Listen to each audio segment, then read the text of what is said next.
आपल्या डिझाईन मध्ये जर का आपण इमेज यूज करत आहे, तर त्या इमेज सोबत आपण काय असे क्लासेस यूज करू शकतो आणि कसं आपल्या इमेजला आपण डिझाईन करू शकतो आपल्या एखाद्या बुटस्ट्रॅप किंवा HTML फाईल मध्ये, असं म्हणू शकतो. ठीक आहे, तर पहिलं तर मी काय करतो, आता आपण जसं लेआउट शिकलो त्या पद्धतीने एक कंटेनर घेतो पहिला फ्लूट. ठीक आहे, तुम्हाला जर का कधी तुमच्या HTML लेआउट मध्ये जर का एखादा लेआउट घेताना जर का त्याचा स्ट्रक्चर कसं असावं हे जर माहित करायचं, तर ते अशा पद्धतीचं असावं. काही जरी घ्यायचं असलं तुम्हाला, समजा हेडर घ्यायचा असेल, फुटर घ्यायचं असेल, डायरेक्ट नाही घ्यायचं, पहिला कंटेनर फ्लोट, त्याच्यामध्ये तुमचा कंटेनर असावा, त्याच्यामध्ये तुमचा एक रो असावा आणि त्याच्यामध्ये तुमचा जे काही कॉलमचं तुम्हाला साईज द्यायची ते कॉलम सेट करून अशा पद्धतीचे हे एक स्ट्रक्चर असतं. जसं पहिलं आपण एक सिंपल ड्यू घ्यायचो फक्त, आणि त्या ड्यू मध्ये डायरेक्ट आपल्याला पाहिजे ते घ्यायचं. तर इथे काय करणार तुम्ही, अशा पद्धतीचं स्ट्रक्चर, कंटेनर फ्लोट घ्या, कंटेनर घ्या, त्याच्यामध्ये एक रो घ्या आणि त्याच्यामध्ये मग कॉलम तुम्हाला पाहिजे तसं घ्या, अशा पद्धतीने. तर हे असणार तुमचं स्ट्रक्चर. आणि आज आपण प्रॅक्टिस करत आहे इमेजची, तर मी इथे काय करतो, इमेज, ठीक आहे, माझ्याकडे फोल्डर मध्ये असली एखादी इमेज ती घेतो. ओके, आणि याला आपण ओपन करूयात. याला एक सर्व,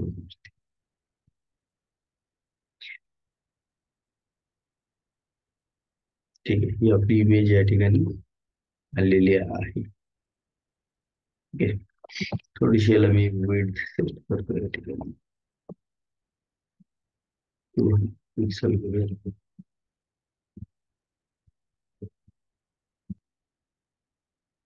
Yes, absolutely.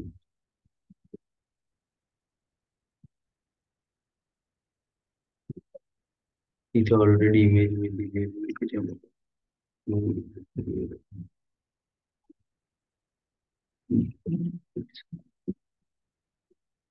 इमेज साठीचा तुमचा सर्वात पहिला जो क्लास असतो ना,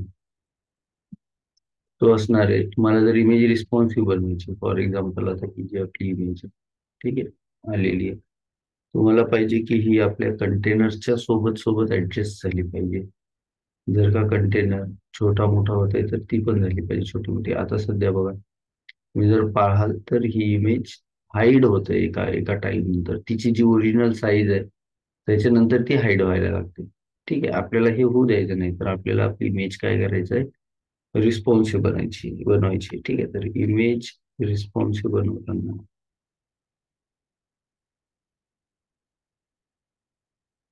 पहिला जो क्लास आहे तुम्हाला, तो आहे टायपोग्राफी झाला.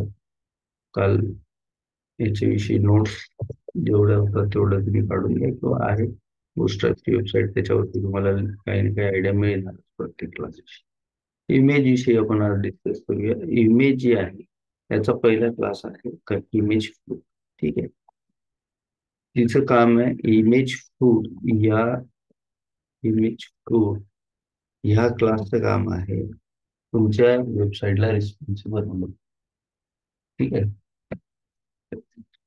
वेबसाईटला रिस्पॉन्सिव्ह बनवणं म्हणजे तुमच्या इमेजला रिस्पॉन्सिव्ह इमेज तयार करणं, हे तुमच्या इमेज फ्लूट क्लासचं काम आहे. इंटरनली इमेज फ्लूटच्या काय प्रॉपर्टीज असतात तुम्हाला मी आयडिया देतो, म्हणजे तुम्हाला कळलं याच्यामध्ये काय होतं नेमकं आणि का आपली इमेज रिस्पॉन्सिव्ह होते. याच्यामध्ये तुमच्या प्रॉपर्टीज असतात महत्वाच्या. एक असते तुमची मॅक्स वेट, ज्याची व्हॅल्यू असते 100%.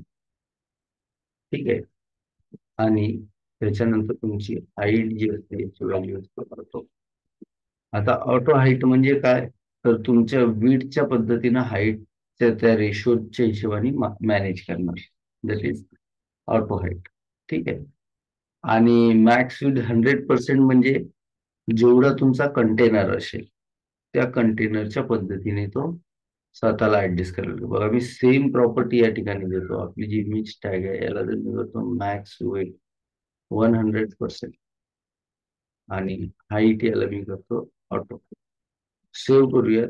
आपली जी इमेज आहे आउटपुट मध्ये बघा, आतापर्यंत हाईड होत होती आणि आता बघा तुमचा कंटेनर जसा जसा छोटा होतोय तुमची इमेज त्याच्यानुसार ऍडजस्ट होते.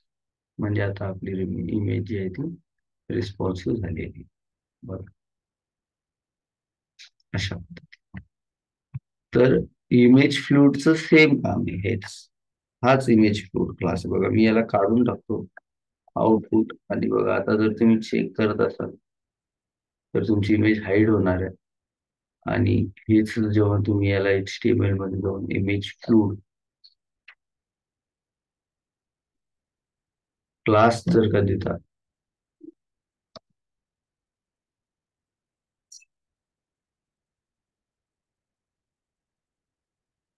तर मात्र आता ते रिस्पॉन्सिव्ह इमेजच्या पद्धतीने काम करतं. जेवढा तुमचा कंटेनर मोठा असेल तेवढं तुमची इमेज जी आहे ती साईज कॅप्चर करणार. क्लिअर? कोणाला डाऊट याच्यामध्ये? इमेज फ्लूट क्लास काय आहे, कशासाठी यूज करायचा?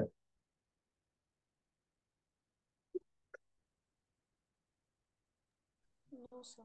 ओके. सध्या मग मी काय करतो, सध्या माझ्या इमेजला थोडस मॅन्युअल देतो. 200 पिक्सल. आता याच्यावरती आपण वेगवेगळे आपले जे क्लासेस असतील आणि इवन आपण आपल्या कंटेनरलाही बॅकग्राऊंड देऊया, म्हणजे तुम्हाला नेमकं कळेल की आपलं कंटेनर कसं काम करत किंवा साईज काय. कंटेनरला द्या, कॉलमला द्या, बीची मी देतो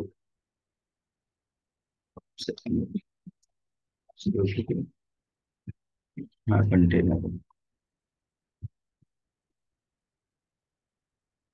याला थोडस मार्जिन पण सेट करू.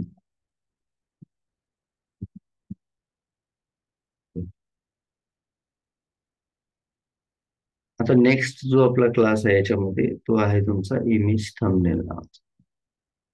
इमेज थंबनेल याचं काम काय असणार आहे, तर तुमच्या इमेजला जे आपण छोटे छोटे इमेज पाहतो इंटरनेटवर, तसं इमेज थंबनेल बनवून काय करणार आहे. इमेज थंबनेल तर याला एक छोटीशी बॉर्डर तुम्हाला अवेलेबल करून देणार. ठीक आहे. स्पेलिंग मध्ये थोडस चेंज झाल्यानंतर मग नाही होणार बघा. थोडीशी छोटीशी बॉर्डर जी थंबनेल टाईपच्या ज्या इमेज असतात तसं तुम्हाला बनवून देणार. ठीक आहे. हे झालं तुमचं इमेज थंबनेल क्लास. ठीक आहे. मी याला शॉर्ट लिहून देतो इथे.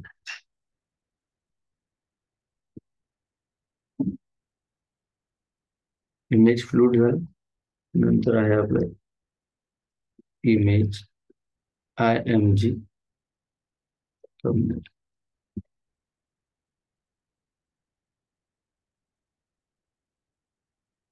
ठीक आहे.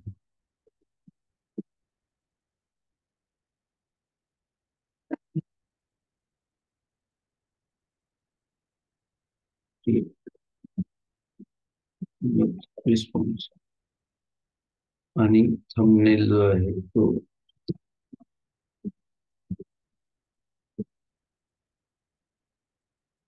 thumbnail.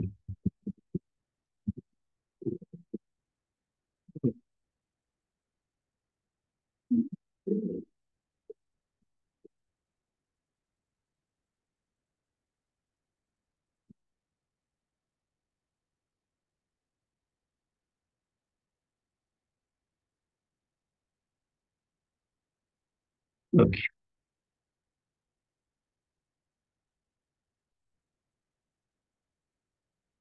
झाला क्लास इमेज थंबनेल. आता आहे की जर का तुमच्या या सेम कंटेनर मध्ये तुम्ही जर का दोन इमेज घेताय समजा आणि त्याला तुम्हाला ऍडजस्ट करायचं काम पडत असेल. ठीक आहे. जसं की माझ्याकडे ही एक इमेज आहे आणि ही एक इमेज, सेमच इमेज आहे तुम्ही दोन्ही. आणि याला जर तुम्हाला सेट करायचं असेल कंटेनर मध्ये तर तुम्ही याला फ्लोट करू शकता. जसं आपण फ्लोट लेफ्ट फ्लोट राईट जे यूज करायचो नाही का CSS मध्ये पूर्वी, तशाच पद्धतीने तुम्ही याला करू शकता. फ्लोट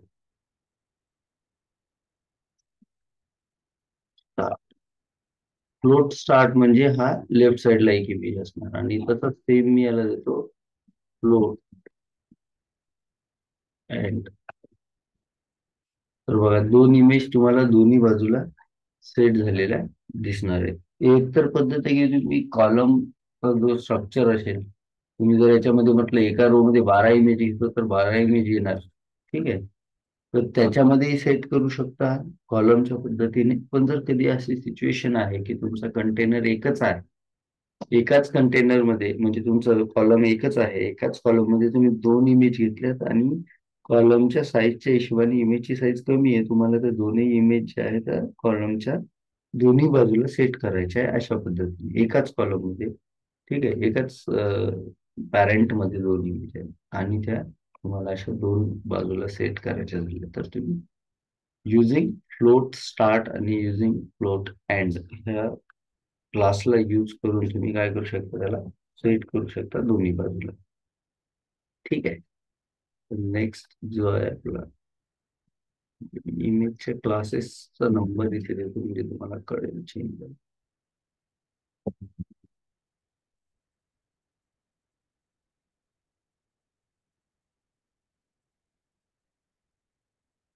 फ्लोट,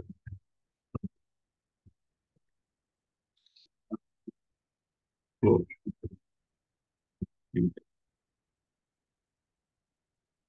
सेट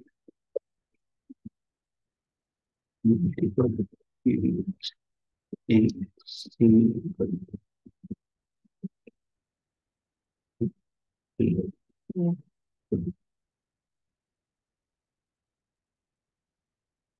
ठीक आहे.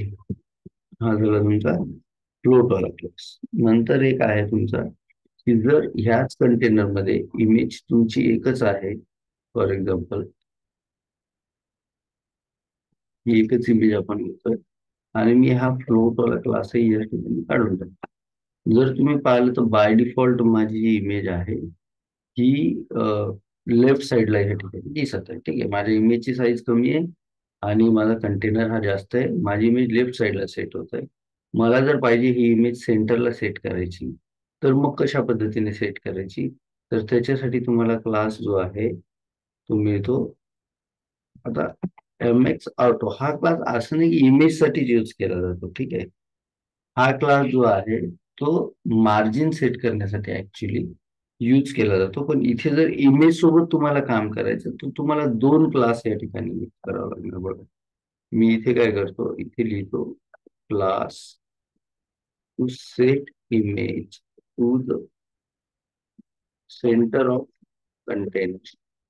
ठीक आहे. कंटेनरला सेंटरला घेण्यासाठी तुम्हाला क्लास यूज करायचे, इमेजला सेंटरला घेण्यासाठी कंटेनरच्या क्लास यूज करायचे.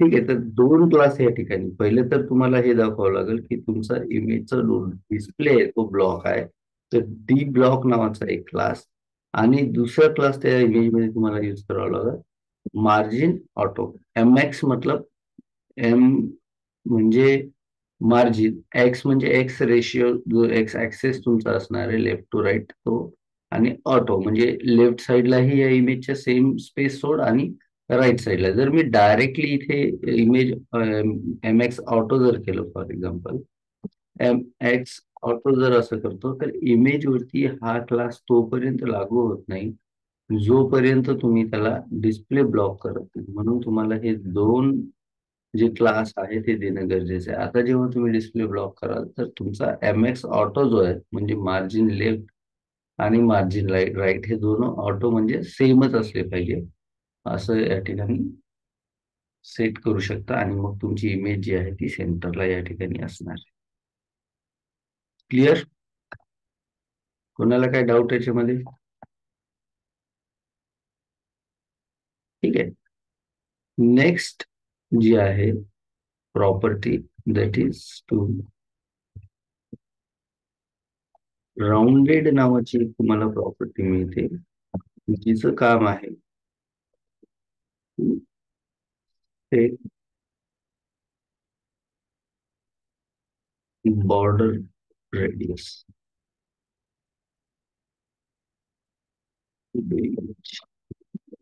इमेजला बॉर्डर रेडियस देण्यासाठी हा क्लास कामी येतो. जसं की तुम्ही आता जर रेडियस पाहता तर याचे जे कॉर्नर आहे ते अगदी शार्प तुम्हाला या ठिकाणी दिसतील. ठीक आहे. तर याला काय करूयात आपण, क्लास देऊयात राउंडेड आणि आता जर का मी सेव्ह करतो ओके, तर नाही झालं म्हणजे काहीतरी स्पेलिंग माझं चुकलेलं आहे. फाउंडेड करत आहे मी.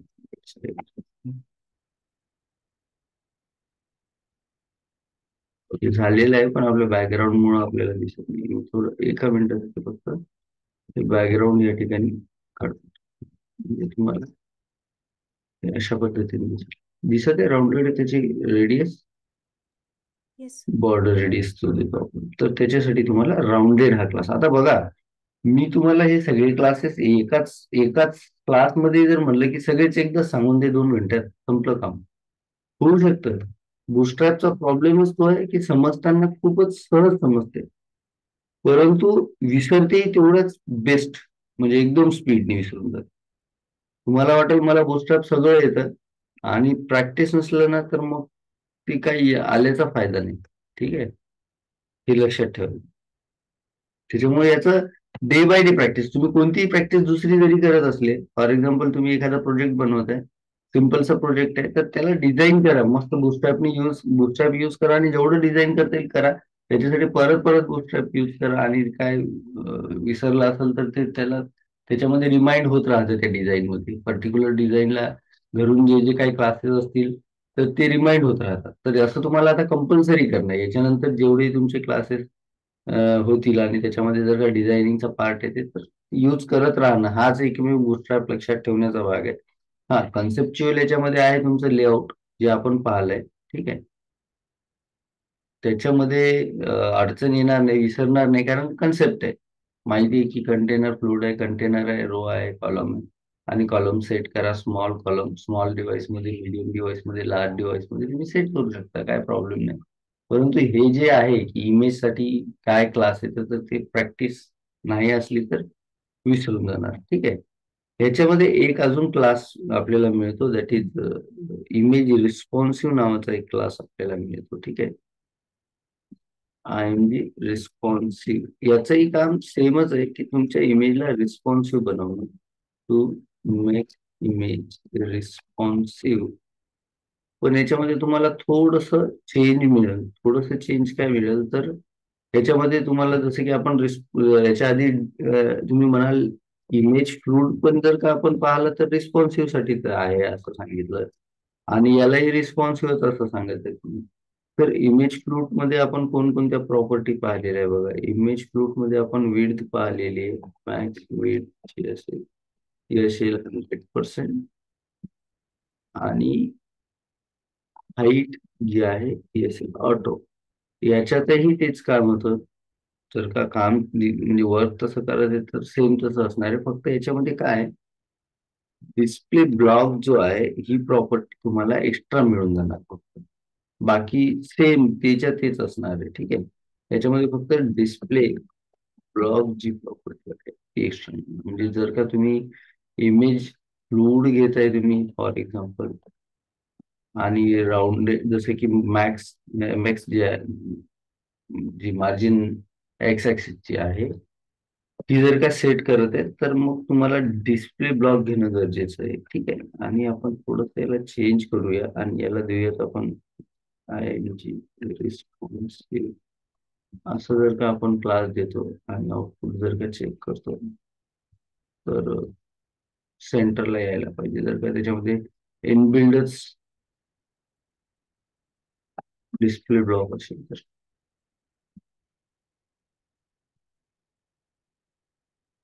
नाही, आणि याला जर का ब्लॉक सेव्ह, ओके, म्हणजे तुम्हाला जर का यूज करायचं असेल एम एक्स ऑटो इमेज वरती, तर डिस्प्ले ब्लॉक देणं गरजेचं आहे. ठीक आहे, रिस्पॉन्सिव्ह इमेज जे काम करतं प्रॉपर्टी, ते सेम फ्लूडचंही काम तेच, आणि रिस्पॉन्सिव्ह इमेजचं सुद्धा काम तेच, फक्त याच्यामध्ये फरक एवढा, एक डिस्प्ले ब्लॉक देतं, एक देत नाही. ठीक आहे, एवढं लक्षात ठेवायचं. तर हा जो आहे तुमचा, असं कधी क्वेश्चन विश्चन तर काय होणार नाही, पण काय कधी होऊ शकते तुमच्या व्ह्यू पोर्ट वरती या डिस्प्ले ब्लॉकमुळे थोडेसे चेंजेस होतील. ठीक आहे, तर तेव्हा तुम्हाला लक्षात आलं पाहिजे की मग अशा पद्धतीने चेंजेस जर का पाहिजे असतील, जसं की फ्लूड आहे किंवा त्याच्यामध्ये मला डिस्प्ले ब्लॉक सगळं जे आहे रिस्पॉन्सिव्ह इमेज बनवणं आहे, अशी जर रिक्वायरमेंट असली तर तेव्हा मग तुम्ही इमेज रिस्पॉन्सिव्ह देऊ शकता. ठीक आहे. तर हे तुमचे जे क्लासेस होते हे होते तुमचे इमेज विषयीचे क्लासेस. याच्यापैकी कोणत्या क्लासमध्ये जर कोणाला काय अडचण असेल तर विचार.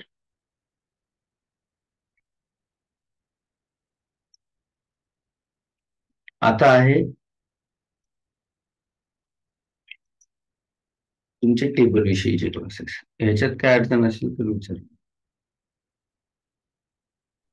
सर रिस्पॉन्सिव्ह करतो. तर बघा ना, इथे इथे आपण या ठिकाणी केलेलं ना, कंटेनर फ्लूड यूज केलेलं आहे आणि याच्यामध्ये आपण इमेज घेतलेली आहे, बरोबर. तर यस मग सर. ते याच्यासाठी आपल्याला ह्याची गरज नाही पडली पाहिजे. जर मी क्लास देत नाही तर मग ऑटोमॅटिकच आपली इमेज जी आहे ती रिस्पॉन्सिव्ह असावी. पण जर तुम्ही पाहिलं तर तुम्ही 200 इथे जर का तुम्ही स्क्रीन छोटी करत आहे, कंटेनर छोटा होतोय, तर तुमची इमेज हाईड होईल अशा पद्धतीने. तर त्याचे तशा पद्धतीने नाही होणार. कंटेनर फ्लूड जे आहे ते कंटेनरला रिस्पॉन्सिव्ह करायचं काम करते. त्याच्यामध्ये असलेले टेक्स्ट वगैरे त्याच्यानुसार ऍडजस्ट होतील. ठीक आहे. परंतु इमेजला तुम्हाला सेपरेटली रिस्पॉन्सिव्ह करावं लागेल. त्यासाठी तुम्हाला इमेजलाच इमेज फ्लूड हवा लागेल, क्लास द्यावा लागेल. त्याच्यामुळे काय होईल की इमेजला प्रॉपर्टी मिळतील कोणकोणत्या. मॅक्स विथ 100%, म्हणजे तुमची जे तुमचा जो कंटेनर आहे त्याची 100% विथ घेईल. ठीक आहे. दुसरं की हे मिळेल की हाईट जी आहे ती ऑटो, म्हणजे त्यांनी काय होणार बघा, जसं की मी जर का याला या इमेजला विड्थ कोणतीच देत नाहीये, मी ही विड्थ काढून घेतो, तर आता इमेजला विड्थ कोणती येणार, तर ऑटोमॅटिकली जी इमेजची विड्थ आहे ती. ठीक आहे. किंवा तुमच्या कंटेनरची साईज जी आहे, आता सध्या मी जो कंटेनर घेतलेला आहे तो कम्प्लीट पेजवरती, म्हणजे माझा जो कॉलम आहे तो कम्प्लीट 12 कॉलमचा आय थिंक मी घेतलेला आहे. हा. तर आता या इमेजचं काम काय की जोपर्यंत त्या एका रो मध्ये जागा मिळते तर ते तेवढं ती मोठी असणार आहे. ठीक आहे. बट सध्या तर तिची जी विड्थ आहे, तिची जी हाईट आहे ती इनबिल्ड जी तिची ओरिजिनल अपलोड केलेली आहे तीच असणार आहे. पण जेव्हा आपण याला करतो की इमेज फ्लूड, आता आता ही जी इमेज आहे ही या कंटेनर सोबत अटॅच झालेली, की जेवढी कंटेनरची साईज तेवढी आता त्या इमेजची जी आहे ती मॅक्स विड्थ असणार आहे. फॉर एक्झाम्पल कंटेनरची साईज जर का कमी होत आहे, म्हणजे त्या फ्लूडची साईज जर का कमी होत आहे, ठीक आहे, हिचा जोही कंटेनर असेल, एक्झॅक्टली कंटेनर म्हणलं आपण तर कॉल 12, याची साईज जर का कमी होते तर ती काय करते, तिच्या कंटेनरची 100% साईज, फॉर एक्झाम्पल. तर मग आता या इमेजची जी साईज असेल ती याच्या कंटेनरची, म्हणजे कंटेनर जर छोटा झाला म्हणजे आपली स्क्रीन जर छोटी झाली तर इमेजही तिची त्याची छोटी होणार. जर आपण ही साईज चेंजही करायची म्हटलं तर तुम्ही मॅन्युअली क्लास घेऊन बघा. तुम्ही मॅक्स विड्थ जेवढी देणार आहे त्याची, या इमेजची, ठीक आहे, तर कंटेनरच्या तेवढा पर्सेंट घेणार आपण. 100% याच्यामध्ये येते तर कंटेनरच्या 100. मी जर हा कॉलम जर करत आहे फक्त 4चाच जर का कॉलम करेल, तर आता तो काय करेल, 4 एवढीच फक्त 4 कॉलमसाठी जेवढी विड्थ आवश्यक आहे तेवढी घेईल. कारण काय याचं, ही इमेज आता या कंटेनर सोबत रिलेट करत करत आहे. ठीक आहे. जर हेच मी जर इमेज फ्लूट देणार नाही तर त्याला कंटेनरशी त्या इमेजला काही घेणं देणार. आता तुमचा कंटेनर जरी 4च कॉलमचा असेल तरी ती काय करणार आहे, ती तिची ओरिजिनलच विड्थ घेणार. तर असं नाहीये की तुम्ही कंटेनर फ्लूड घेतला किंवा कंटेनर फ्लूड मध्ये इमेज घेतली अशा पद्धतीने तर त्याचा अर्थ ती रिस्पॉन्सिव्ह होणार असं नाहीये. इमेजला रिस्पॉन्सिव्ह करण्यासाठी तुम्हाला इमेजला इमेज फ्लूट हा क्लास द्यावा लागतो. तेव्हा ती त्या कंटेनरच्या साईजच्या हिशोबाने स्वतःला ऍडजस्ट करेल. जसं की 4 कॉलम केलं तर 4च्या हिशोबाने ते स्वतःला ऍडजस्ट करेल. जशी तुम्ही त्या कॉलमला यूज करणार, साईज यूज करणार कॉलमची, त्या पद्धतीने. इव्हन तो रिस्पॉन्सिव्ह मध्ये कमी जास्त होत असला तरी. क्लिअर आहे? Yes sir. ओके. अजून कोणाला काय डाऊट?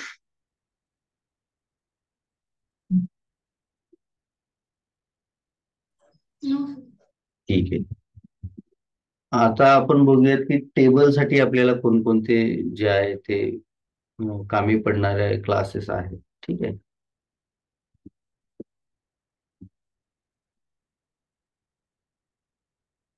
तर एक टेबल या ठिकाणी बनवून घेऊया आपण. HTML मध्ये.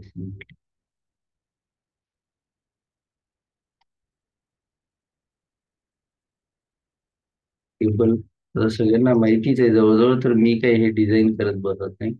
माझ्याकडे टेबल फॉर्मॅट आहे, तो टेबल फॉर्मॅट सिम्पली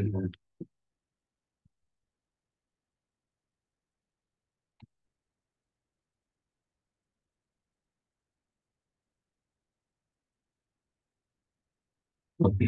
सेव्ह करूया, आउटपुट चेक करूया. इमेज सध्याची आता मी इथनं काढून देतो. ठीक आहे. टेबलही घ्यायचं झालं तर तुम्ही अशाच पद्धतीने घेऊ शकता. ठीक आहे. मी ह्याच टेबलला आपल्या इमेजच्या ऐवजी कंटेनर म्हणतो. ठीक.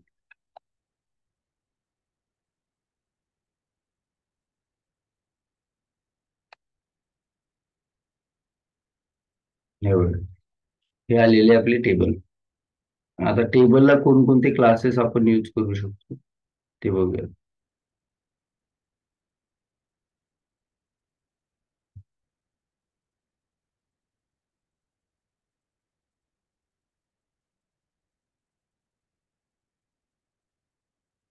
तर पहिला तर जो क्लास आहे की तुम्हाला टेबलला द्यायचा, तो पहिला टेबलच आहे, की पहिला हे सांगून द्या की बाबा हे जे यूज करत आहे हे टेबल आहे. तर पहिला जो क्लास आहे तो आहे table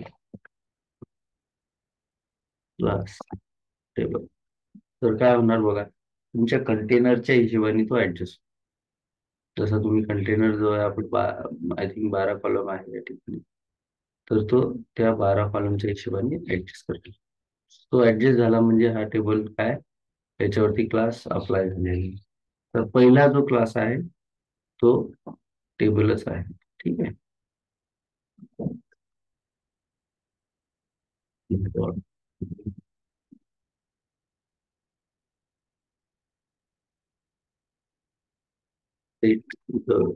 table as per its container head containers width.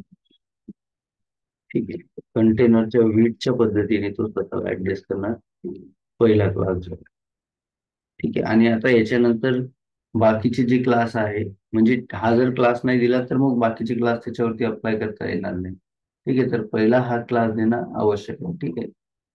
त्याच्यानंतर जो क्लास आहे ते याच्यासाठी असतात की जर तुम्हाला या प्रत्येक टेबलला इंडिव्हिज्युअल पाहिजे तसा कलर जर का द्यायचा असेल, तर इंडिव्हिज्युअल जे व्हेरियंट असतील टेबलचे ते बनवण्यासाठी जो आहे दुसरा क्लास जो आहे तो यूज केला जातो. जसं की मी या ठिकाणी करतो की मला जर का पाहिजे असेल की हा पहिला जो आहे त्याचा कलर वेगळा, दुसऱ्या टेबलचा कलर वेगळा, आणि टेबल आहे म्हणजे त्याच्यामध्ये टेक्स्ट असणार आहे, तर अशा पद्धतीचा कलर दिला जातो की तो जो टेक्स्ट आहे तो डिस्टर्ब होणार नाही अशा पद्धतीने. ठीक आहे. जसं की मी इथे करतो टेबलला, टेबल नंतर या ठिकाणी तो क्लास टेबल, आणि याच्यामध्ये तुम्ही प्रायमरी जो कलर तुम्हाला पाहिजे असेल बघा, हा काय करतो की कलर प्रायमरी देणार पण एवढा डार्क नाही देणार आहे की तुमचं टेक्स्ट या ठिकाणी आहे. ठीक आहे. तर टेबलला तुम्ही अशा पद्धतीने कलर ठेवू शकता, जसं की सेकंडरी असेल, ठीक आहे, किंवा डार्क असेल तर ब्लॅक कलर ऑटोमॅटिकली तो बघा त्याच्यामध्ये टेक्स्ट सुद्धा ऍडजस्ट करते. कलर जर तुम्ही डार्क देते तर तो टेक्स्टला ऑटोमॅटिकच व्हाईट करत आहे अशा हिशोबाने. नंतर तुम्हाला जर का डेंजर द्यायचं असेल तर डेंजर, जोही कलर तुम्हाला, आता कलर काल तुम्ही शिकलेले कोणते कोणते तुम्ही देऊ शकता, वॉर्निंग. ठीक आहे. फक्त इथे की कलर टेबलच्या हिशोबाने तो लाईट देणार. तर अशा पद्धतीने तुम्ही टेबलला कलर पाहिजे तो देऊ शकता. ठीक आहे. बघा, मी जर पहिला क्लास देतच नाही टेबल, तर बाकीचे क्लास त्याच्यावरती अप्लाय होतात. दॅट मीन्स टेबल आलं म्हणजे टेबल हा क्लास कंपल्सरी आला, नंतर बाकीचे तुम्हाला पाहिजे ते क्लास तुम्ही त्या ठिकाणी. ठीक आहे. तर अशा पद्धतीने तुम्ही पहिलं तर टेबल हा क्लास देणे, नंतर टेबलला तुम्हाला पाहिजे तो कलर देणे, अशा पद्धतीने काम करू शकता. बरं, सेम तुम्ही जो हा कलर यूज करत आहे टेबलसाठी, ठीक आहे, हा सेम जो आहे कलर क्लास जो आहे तो तुम्ही याच्यासाठी यूज करू शकता. जे तुमचे रो आहे, समजा मला हे जे रो आहे हा रो वेगळ्या कलरचा पाहिजे, हा रो वेगळा आणि हा रो वेगळ्या कलरचा पाहिजे. तर याच्यासाठी मग तुम्ही काय करणार, TR मध्ये जाऊन सुद्धा तुम्ही सेम क्लास यूज करू शकता. जसं की टेबल प्रायमरी सेव्ह करूया. बघा पहिला जो आहे तो प्रायमरी झाला. नेक्स्ट आपला जो टी आर एलिमेंट आहे त्याच्यामध्ये येणार, याला मी क्लास देणार टेबल सेकंडरी आणि याला देणार क्लास टेबल टेंजर. अशा पद्धतीने तुम्हाला जर पाहिजे असेल की प्रत्येक जो तुमचा रो आहे तो चेंज करायचा, तर सेम क्लास जो आहे तो अप्लिकेबल आहे तुमच्या रो साठी. ठीक आहे. तर मी इथे नोट्स मध्ये तसं मेन्शन करतो. ठीक आहे. दुसरा जो क्लास आहे तो आहे आपला टेबल आणि इथे मी लिहितो कलर. म्हणजे तुमच्या लक्षात येईल.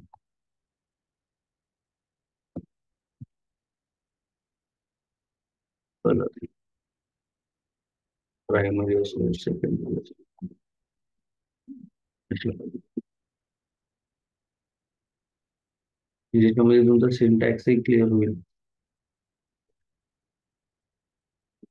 ह्याचं काम आहे set the background colour to the table without disturbing the table data. टेबलमध्ये असलेला टेक्स्टला डिस्टर्ब नाही होईल. तुम्ही डार्क कलर सुद्धा दिला तरी असं नाही की मग टेक्स्टला तुम्हाला वेगळा असा लाईट कलर किंवा व्हाईट कलर द्यावा लागेल. ऑटोमॅटिकच तो त्याला मॅनेज करणार. ठीक आहे. आणि बाकीचे कलरही तुम्ही बघितले, डार्क नाही देणार तो, टेक्स्ट हाईड होणार नाही अशाच पद्धतीने तो कलर देत असतो. ठीक आहे. ओके. नेक्स्ट जो क्लास आहे तो आहे आपला की टेबल. आता समजा तुमच्याकडे 1000 टेबल असतील. ठीक आहे. तर 1000च्या 1000 टेबलमध्ये तुम्ही एक एक सेपरेट कलर यूज नाही करणार आहे. तर परंतु तुम्ही असं एखादं पॅटर्न पाहिला असेल की स्ट्रिप टाईप, की एक वेगळा कलर आणि दुसरा वेगळा कलर, तर तशा पद्धतीचं सुद्धा तुम्ही टेबल बनवू शकता. आणि तो जो क्लास आहे तो आहे टेबल. ठीक आहे. त्याला काय म्हटलं जातं माहितीये का? झेब्रा स्ट्रिपिंग म्हटलं जातं. कारण दोनच कलर, जसं झेब्रावरती black and white colour use होतो, दोनच कलरच्या पट्ट्या असतात, तसा ह्या पट्ट्या पट्ट्या दिसतात हा टेबल हे क्लास यूज केल्यानंतर. त्याच्यामुळे याला तशा पद्धतीने झेब्रा स्ट्रिपिंग म्हटलं जातं. ठीक आहे. यूज स्ट्रिप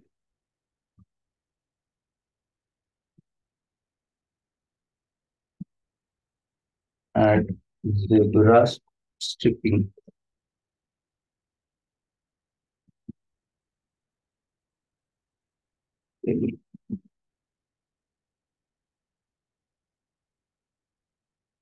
तर आपण बघूया प्रॅक्टिकली. या ठिकाणी बघा, जो आपली टेबल आहे या टेबलला मी क्लास देतो. हे तर काढून टाकतो सध्या, कारण मला ते स्ट्रिपिंग दिसणार नाही जर मी सेपरेट क्लास कलर दिलेले याच्या रोला. मी इथे काय करतो, टेबल स्ट्रिप.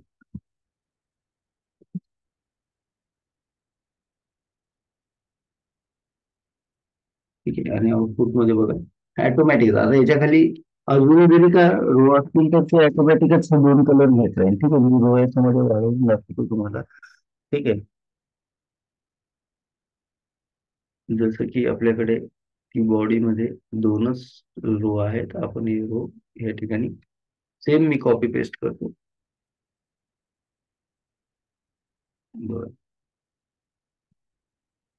असे कितीही जरी वाढले तर ते त्याच्यावरती स्ट्रिपिंग तो अशा पद्धतीच्या तयार करेल. एकाचा कलर वेगळा आणि दुसऱ्याचा कलर वेगळा अशा पद्धतीने. ठीक आहे. तर याला आपण स्ट्रिप, ठीक आहे, झेब्रा स्ट्रिपिंग याला म्हटलं जातं. ठीक. हा आहे आपला तिसरा class. ठीक आहे. आता ही सेम स्ट्रिपिंग बघा तुम्ही याच्यामध्ये यूज करू शकता. जसं की डार्क कलर आहे, डार्क कलर मध्ये सुद्धा तुम्ही सेम, जसं की मी जर माझ्या टेबलला डार्क असा क्लास देतो. ठीक आहे. टेबलचा कलर जो आहे जर का मी डार्क देतो, टेबल आणि डार्क. बघा तो ऑटोमॅटिक ऍडजस्ट करेल, तरी सुद्धा तुम्हाला त्याच्यावरती स्ट्रिपिंग दिसतील अशा पद्धतीच्या. एक कलर डार्क आणि एक थोडासा लाईट अशा पद्धतीच्या स्ट्रिपिंग त्या ठिकाणी दिसतील. ठीक आहे, तर तुम्हाला तसं पाहिजे असेल तर तसं सुद्धा तुम्ही करू शकता. ठीक आहे, त्यासाठी तुम्हाला 2 क्लास यूज करावे लागतील. ठीक आहे, एक तुमचा टेबल कलर. ठीक आहे, to set tables stable stripping with dark color, you table dark and table strip हे 2 क्लास. ठीक आहे, तुम्हाला यूज करावं लागेल.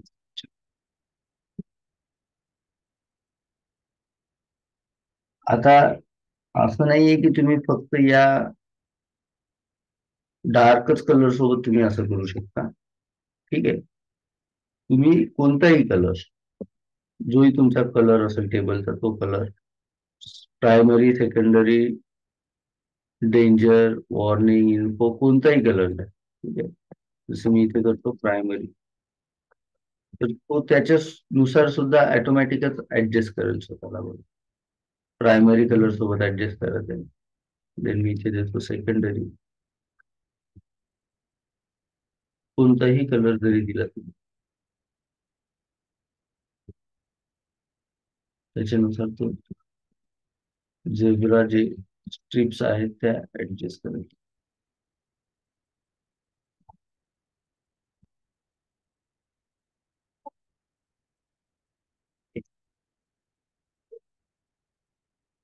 नंतर आहे की तुम्हाला जर का या टेबलवरती होवर इफेक्ट द्यायचा असेल, ठीक आहे, तर तो सुद्धा तुम्ही यूज करू ते देऊ शकणार. आणि त्याच्यासाठी तुम्ही प्रॉपर्टी यूज करणार टेबल होवर नावाचं. ठीक आहे, टेबल होवर नावाचं क्लास तुम्ही यूज करणार to give effect of hover. Hover means काय तर ते सांगायची तुम्हाला गरज नाही. ठीक आहे, होवर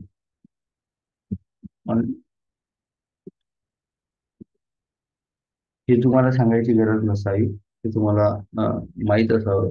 होवर काय, होवर म्हणजे जेव्हा तुमचा माऊस जर का त्या टेबलवरती जात असेल तर त्यांनी कशा पद्धतीने त्यांनी बिहेव केलं पाहिजे, त्याच्यावरती काहीतरी चेंजेस झाले पाहिजे. ठीक आहे, तर त्याच्यासाठी आपण यूज करतो दॅट इज टेबल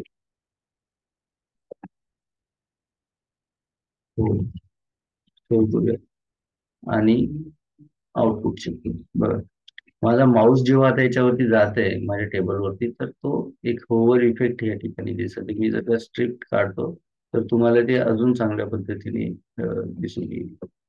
ठीक आहे, स्ट्रिपिंग आपण काढून घेऊया तिथे आणि आउटपुट चेक करूया. बघा, अशा पद्धतीचा थोडासा डार्किश टाईपचा कलर जो आहे तो होवर मध्ये दाखवणार. आणि हा प्रत्येकच पद्धतीच्या टेबलमध्ये, तुमचा टेबल डार्क वगैरे असेल तरी सुद्धा. ठीक आहे, अशा पद्धतीने ओव्हर इफेक्ट दाखवणार. क्लिअर? झोपलेले नाहीये ना? म्हणजे मी वन साइड बडबड करणार, तुम्ही झोपून जाणार, असं काही झालं नाही ना? आवाज येतोय का माझा? Yes, sir. हा, ठीक आहे. हे आता थोडस काम असंच असणार आहे, हे जे काम आहे असंच आहे. ह्याच्यामध्ये तुम्हाला क्लास म्हणजे हे खूप इझी आणि खूप हार्ड, म्हणजे समजण्यासाठी इझी आणि लक्षात ठेवण्यासाठी खूप हार्ड असं काम आहे. तर याच्यासाठी काही इलाज नाही, हे अशाच पद्धतीने चालणार. ठीक आहे, फक्त तुम्हाला लक्ष द्यायचंय आणि प्रॅक्टिस कंपल्सरी करून बघा. इव्हन तुमच्याकडे जे प्रोजेक्ट असतील तर ते प्रोजेक्टही करून बघा. ठीक आहे, आता नेक्स्ट जो तुमचा क्लास आहे की तुम्हाला जर एखादा सेल याच्यापैकी एखादा जो रो आहे किंवा एखादा याच्यापैकी जर का एखादा टीडी ज्याला म्हणता तुम्ही, ठीक आहे, सेल जो आहे तो जर ऍक्टिव्ह दाखवायचा असेल, म्हणजे त्याच्यावरती तुम्हाला लक्ष केंद्रित करायचं असेल युजरचं, तर त्याच्यासाठी तुम्हाला एक क्लास दिला जातो. बिफोर दॅट मी हा डार्क कलर न वापरता थोडासा लाईट किंवा कलर असं देणार.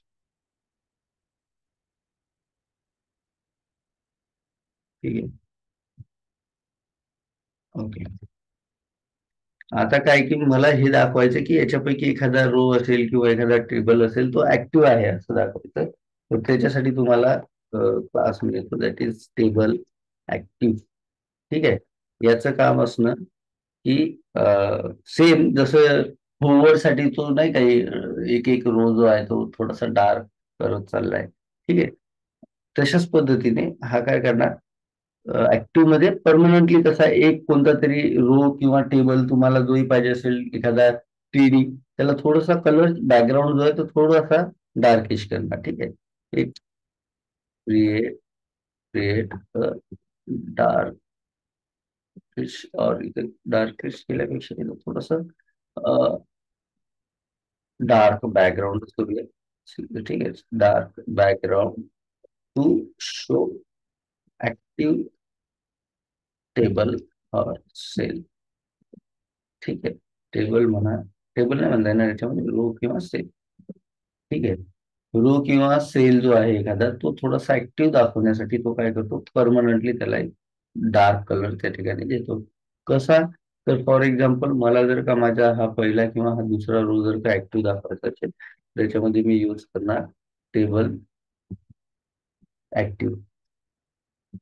आणि आउटपुट बघा, तो जो माझा एक 2 नंबरचा आहे बघा, तो तो रो काय दाखवते, तो परमनंटली ऍक्टिव्ह दाखवतो. त्याचे थोडंसं डार्क जे बॅकग्राऊंड आहे जसं ओव्हरला आपण माऊस नेल्यानंतर येणार ते. ठीक आहे. बट याच्यामध्ये काय की माऊस त्याच्यावरती न्यायची गरज नाही, तो परमनंट तसा ऍक्टिव्ह दाखवणार असतो एखादा.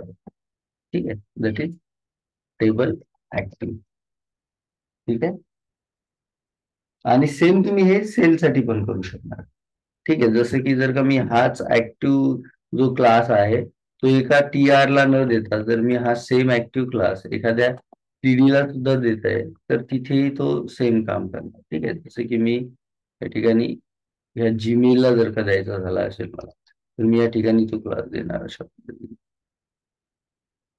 तर बघा, तो पर्टिक्युलर एक जो सेल आहे तो सेल सुद्धा तुम्ही ऍक्टिव्ह असा दाखवू शकता. याची गरज खूप कमी वेळा पडते, बट ठीक आहे. तर हे तुमचे आहेत लगभग टेबल आणि इमेजचे क्लासेस. याची प्रॅक्टिस करा. घ्यायला मी कंटिन्यू आताही घेऊ शकतो, बट काय होईल